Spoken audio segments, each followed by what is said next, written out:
Bismillahirrahmanirrahim. Assalamualaikum warahmatullahi wabarakatuh. Alhamdulillah wa syukurlah wa salatu wassalamu ala rasulillah Sayyidina wa habibina Muhammadin sallallahu alaihi wasallam. Amma ba'd. Hadirin hadirat jamaah Jumat dan dimanapun juga dapat ditangkap siaran kita ini. Hari ini kita akan melanjutkan kajian Al-Hikam Syekh Ibnu Athaillah. Kali ini kita akan membahas tentang taat karena karunia-Nya. Syekh Ibnu Athaillah mengatakan, la tukrihka ta'atu li'annaha barazat minka wafrah biha li'annaha barazat minallahi ilaika qul bifadlillahi wa birahmatihi wa bidzalika falyafrahu wa khairum mimma yajma'un. Janganlah ketaatanmu kepada Allah membuatmu gembira lantaran engkau merasa mampu melaksanakannya. Akan tetapi bergembiralah kepadanya lantaran ketaatan itu terjadi karena karunia Allah kepadamu. Sebagaimana dalam ayat disebutkan, qul bifadlillahi wa birahmatihi fabidzalika falyafrahu huwa khairum mimma yajma'un. Katakanlah, dengan karunia Allah dan rahmatnya hendaklah dengan itu mereka bergembira. Karunia Allah dan rahmatnya itu adalah lebih baik daripada apa yang mereka kumpulkan. Ini sangat mendalam dan sekaligus sangat mendasar, Bapak. Kita diminta oleh Ibnu Athaillah, jangan kita bangga karena kita taat terhadapnya, karena itu melalui usaha kita. Tidak, Bapak. Jangan berbangga pada saat kita menikmati sebuah ketaatan kepada Allah, lantaran kita mengatakan bahwa aku berhasil mengecoh urusan dunia dan lalu aku ke Masjid Istiqlal lebih awal, aku menikmati. Seringkali kita seperti itu. Aku bangga karena mampu melakukan berbagai macam ketaatan terhadap Allah. Jangan bangga karena seolah-olah kita yang menyebabkan diri kita untuk mendapatkan kesempatan itu. Di sini kita diingatkan, bergembiralah kepadanya lantaran ketaatan itu terjadi karena karunia Allah kepadamu. Bukanlah kita yang mengusahakan, tapi petunjuknya Allah yang menyebabkan kita bisa datang menikmati berbagai macam ketaatan. Ini dua hal yang berbeda, kan? Seringkali kita puas melakukan ketaatan, memulangkan pada dirinya sendiri, alhamdulillah, aku berhasil mengecoh urusan duniaku. Sekarang aku bisa salat tahajud, aku salat duha, aku mengikuti pengajian. Seolah-olah itu terlaksana karena usahanya sendiri. Kita diminta oleh Ibnu Athaillah, keliru cara seperti itu. Tapi kita pantas bergembira kalau mendapatkan ketaatan itu, karena itu disebabkan karunia-Nya Allah untuk kita, bukan karena usahanya kita untuk itu. Bedakan itu. Kita dekat dengan Allah itu karena karunia-Nya Allah. Barang siapa yang merasa dekat dengan Allah karena merasa usahanya sendiri, biasanya tidak akan langgeng. Hanya 1 minggu kabur lagi. Tapi kalau kita tawadhu, ini semuanya kami peroleh karena berkat hidayahnya Allah Subhanahu wa taala. Ya. Nah itu lebih baik. Sebagaimana ayat disebutkan dalam surah Yunus ya. Qul bi fadlillahi wa bi rahmatihi fa bidzalika falyafrahu huwa khairum mimma yajma'un. Katakanlah dengan karunia Allah dan rahmatnya. Jadi itu karunianya Allah dan rahmatnya Allah. Hendaklah dengan itu mereka bergembira. Karunia Allah dan rahmatnya itu adalah lebih baik daripada apa yang mereka kumpulkan. Lebih efisien, efektif, dan lebih berdaya guna, lebih kuat pengaruhnya daripada usaha kita sendiri. Bedanya sedikit. Satu, niatnya beribadah, taat kepada Allah, ya. Karena dia merasa setelah melakukan sesuatu usaha. Dan yang kedua tidak. Saya melakukan ketaatan ini berkat hidayah-Mu ya Allah. Sekalipun aku punya keinginan, tetapi kalau Engkau tidak menghendaki, banyak cara yang menyebabkan kami bisa gagal. Nah inilah yang dimaksud dengan Syekh Ibnu Taimiyah. Jadi seorang hamba hendaklah merasa gembira atas perbuatan taat yang ia lakukan lantaran mendapatkan karunia dan rahmat Allah, bukan usahanya sendiri. Di sini harus kita bedakan antara kegembiraan yang muncul dari suatu ketaatan yang dianggapnya lahir daripada perbuatannya sendiri dengan kegembiraan yang timbul dari ketaatan yang diyakini sebagai anugerah Allah Subhanahu wa taala. Jangan bangga melakukan ketaatan karena itu usahanya, tidak. Seandainya bukan karena petunjuknya Allah, bukan usahanya Bapak Ibu, bukan usaha kita, hidayahnya Allah lah yang membuat kita untuk bisa melakukan itu. Kegembiraan seperti itulah yang bisa diregup oleh hamba yang menjajakkan ya kakinya di makam perjalanan menuju Allah. Seringkali kita kecewa kalau mengandalkan usaha kita sendiri. Tapi kalau kita menganggap ini semuanya hidayah Allah, maka tidak akan ada kekecewaan di situ. Karena itu perlu kita bedakan dua hal ini. Di sini ada satu contoh. Ibnu Athaillah mengingatkan, kata as-sa'irina huwal wasilina ilaihi an ru'yati a'malihim wa syuhudi ahwalihim. Amma as-sa'iruna wa li'annakum lam yatahaqqaqu as-sidq ma'allahi biha wa amal wasiluna wa li'annahu ghayyabahum bisyuhudihi anha.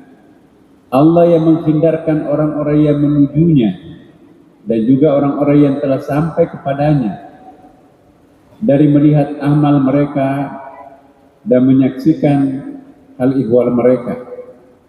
Bagi orang-orang yang tengah dalam perjalanan menuju Tuhan, itu adalah karena mereka belum benar-benar ikhlas dalam amal mereka.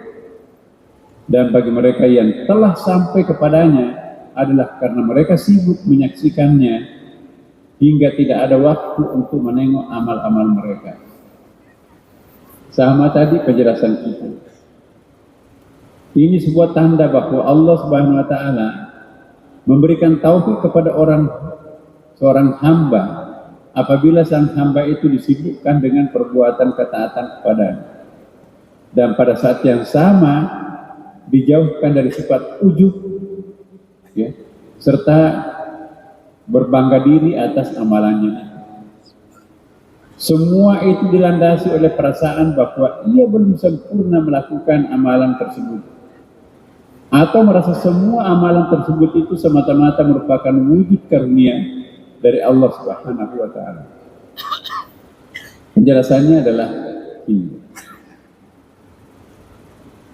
Di dalam kegiatan ketaatan kepada Allah ada dua ciri.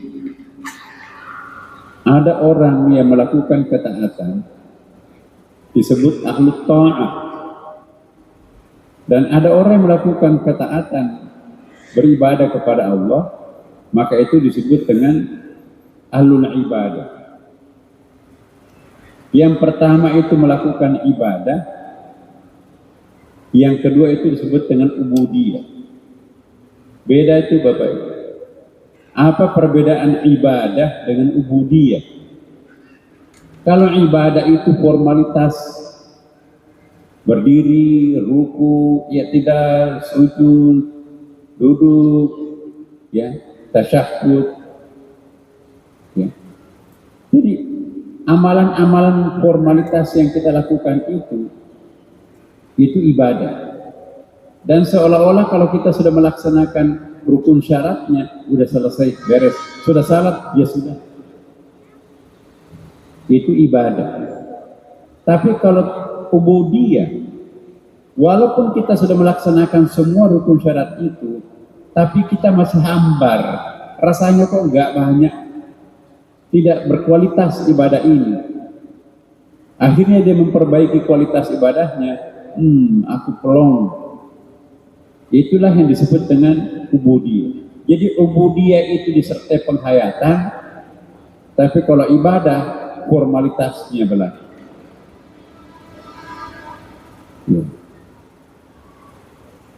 Yang pertama itulah al-ta'ah. Sudah salat sudah puasa sudah, ya. Nyolong enggak. Tapi itu semua dilakukan karena rumus-rumus ketaatan secara formal, bukan karena kemauan hatinya sendiri. Jadi seolah-olah kalau melakukan ibadah itu tujuannya adalah sudah selesai. Dia melaksanakan ibadah itu karena wajib. Contoh salat Jumat nih. Dia melaksanakan salat Jumat itu karena wajib. Itu ibadah. Itu ahlu ta'ah. Tapi kalau ada orang di sini datang melaksanakan salat Jumat, datang lebih awal karena betul-betul mencintai salat Jumat, ya. Itu ubudiyah. Itu ahlul ibadah. Jadi kalau orang itu digerakkan oleh kewajiban, kenapa salat Jumat? Karena wajib. Kenapa salat Jumat? Karena aku mencintai salat Jumat. Kalau yang menggerakkan kita untuk melaksanakan salat Jumat karena Jumat itu wajib, maka kita itu ahlu ta'ah. Tapi kalau yang dominan dalam diri kita itu kita menunaikan ibadah salat Jumat ini karena mencintai salat Jumat, cuma sekali seminggu, maka kita datang lebih awal. Waduh, aku melaksanakan salat Jumat bukan karena itu wajib, tapi aku mencintai salat Jumat itu. Why do you pray? We have to pray. Itu ahlu ta'ah. Why do you pray? Because I love you pray. Itu ahli ibadah. Nah ini kita harus naik kelas Bapak Ibu. Jangan kita hanya berhenti pada ahlu ta'ah. Semua ketaatan kita lakukan, tetapi itu hanya sebatas ibadah. Mari kita meningkatkan ibadah kita itu menjadi ubudiyah. Dirasakan nikmatnya ibadah itu. Dihayati betapa pentingnya, betapa besar pengaruhnya, betapa nyamannya, indahnya ibadah itu di dalam batin kita. Ada orang selesai sholat Jumat, nggak ada yang tersimpan keindahan dalam batinnya. Pelong karena sudah menunaikan kewajiban. Tapi ada juga di samping pelong karena melakukan kewajiban, dia juga merasakan nikmatnya salat Jumat Istiqlal. Indah sekali. Sepertinya rugi kalau kami tidak melakukan sholat Jumat di Istiqlal. Ada pengantar sholat Jumatnya, muazzinnya, khatibnya pilihan, dan lain-lain. Jadi kalau yang menggerakkan kita untuk melaksanakan ketaatan itu adalah cinta, itulah ubudiyah. Kalau yang menggerakkan kita untuk melakukan ketaatan itu karena fardu, wajib, maka itu adalah ibadah. Mari kita menaikkan kelas kita dari kelas tadinya ibadah menjadi ubudiyah. Orang awam banget itu kalau melakukan kewajiban, dia ahli taat. Tapi kalau orang sudah masuk kepada melaksanakan ibadah, ketaatan dan seterusnya itu karena cintanya terhadap Allah, maka itulah yang disebut dengan ubudiyah. Bukan lagi sekedar ibadah. Ibadah lunas, formalitasnya sudah selesai. Apakah ada yang simpan dalam hati? Apakah ada kenikmatan dalam hati? Apakah ada kenyamanan? Itu nggak ada urusan. Yang penting beres. Nah, yang kita inginkan di sini tidak sekedar melaksanakan kewajiban, tetapi kita menikmati kewajiban itu sendiri. Sampai lupa kita mengatakan kalau itu adalah kewajiban. Ahlul ta'ah membedakan antara yang sunat dan yang wajib. Ahlul ibadah sudah tidak membedakan mana yang wajib, mana yang sunat. Dua-duanya dilakukan dengan cinta. Mari tanya diri kita sendiri, Bapak. Kalau kita masih membedakan antara sunat dan yang wajib, sunnatnya itu kadang-kadang kita tidak lakukan, wajibnya yang harus kita lakukan, maka kita ahlul ta'ah. Tapi kalau kita melaksanakan dua-duanya, seperti nggak ada bedanya lagi antara ibadah sunat dan ibadah wajib. Semuanya dicintai Allah, semuanya kita nikmati. Bagaimana kita menikmati fardu, maka seperti itu pun juga kita menikmati yang sunat, maka itulah yang disebut dengan ahlul ibadah. Kalau kita melaksanakan kewajiban, nikmat. Tapi kalau sunat, formalitas, dipercepat, dibalap aja. Nah, itu ahlul ta'ah. Nah, ahlul ta'ah itu orang awam, ahlul ibadah itu adalah itu yang kita harapkan.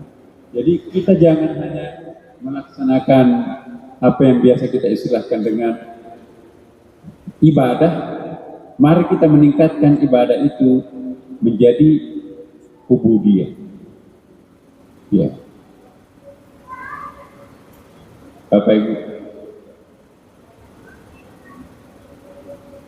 Nanti masih ada satu tingkatan di atasnya ahlul ibadah. Itulah yang disebut dengan ahlullah. Ya.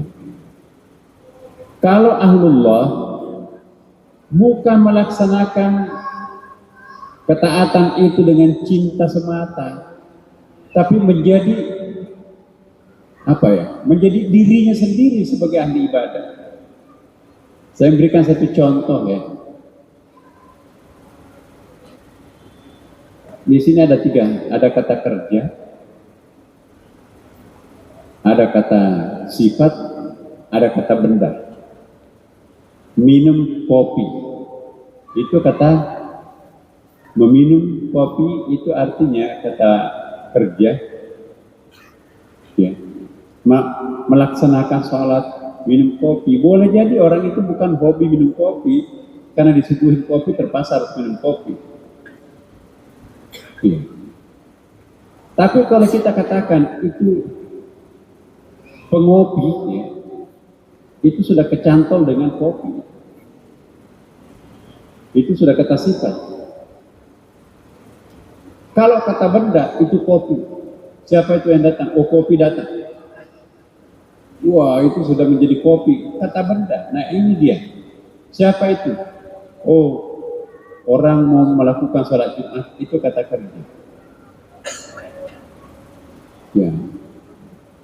Itu siapa? Oh, itu fansnya Istiqlal. Istiqlal banget. Nah, yang ketiga, Istiqlal datang. Identik dengan Istiqlal. Kayak merokok. Merokok kata kerja. Merokok belum tentu hobinya merokok. Mungkin dikasih orang. Kalau perokok, wah itu menjadi sifatnya, perokok itu. Nah, kalau sudah menjadi rokok, nah itu kata benda. Siapa yang datang? Itu gudang garam. Jadi namanya sudah gudang garam, karena memang sudah menjadi kata benda. Nah, ahlul ibadah Bapak Ibu sekalian, bukan kata kerja, bukan kata sifat, tapi sudah kata benda. Menyatu dia dengan Tuhan. Ya. Nggak ada urusan sunat, wajib, pokoknya aku melakukan ini lillahi ta'ala. Sepenuh hati kami lakukan. Ingatannya hanya tertuju kepada Allah Subhanahu wa taala, itulah yang disebut dengan ahlullah. Jadi ada ahlul ta'ah, formalitas, itulah ibadah, dan ada ahlul ibadah, benar-benar dia melakukan dengan cinta, bukan lagi sekedar wajib. Itu ahlul ibadah. Dan yang paling puncak adalah ahlullah. Semua yang dilakukan itu adalah sudah menyatu dirinya dengan ibadah itu sendiri. Enggak ada lagi istilah cinta. Memang aku adalah salat. Nah, inilah yang paling tinggi Bapak Ibu. Nah sekarang pertanyaannya, kita sampai mana? Apakah kita menjadi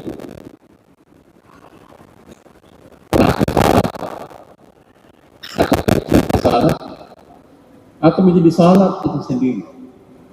Nah, kalau ahlullah enggak pernah meminta surga, ahlullah enggak pernah minta dihindari dari neraka, pokoknya terserah engkau ya Allah, aku enggak punya pamrih sama sekali.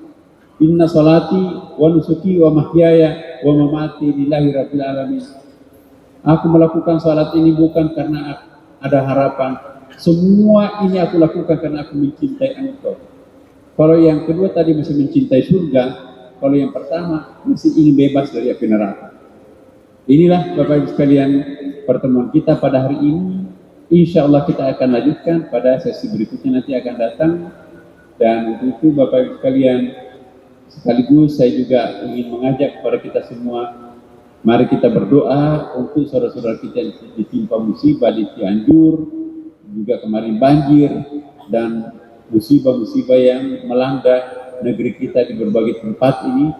Semoga sholat Jumat kita hari ini dijabah doa-doanya. Mari kita berdoa dengan membacakan surah Al-Fatihah. Semoga mereka menjadi syuhada, terutama yang korban tertimbun longsor yang jumlahnya sangat fantastik itu Bapak Ibu sekalian. Ala hadis niyah wala kulli musallah. Al-Fatihah. A'udzubillahi minasyaitonir rajim. Bismillahirrahmanirrahim. Alhamdulillahirabbil alamin arrahmanir rahim maliki yaumiddin. Iyyaka na'budu wa iyyaka nasta'in. Ihdinas siratal mustaqim. Siratal ladzina an'amta 'alaihim ghairil maghdubi 'alaihim waladdallin. Assalamualaikum warahmatullahi wabarakatuh.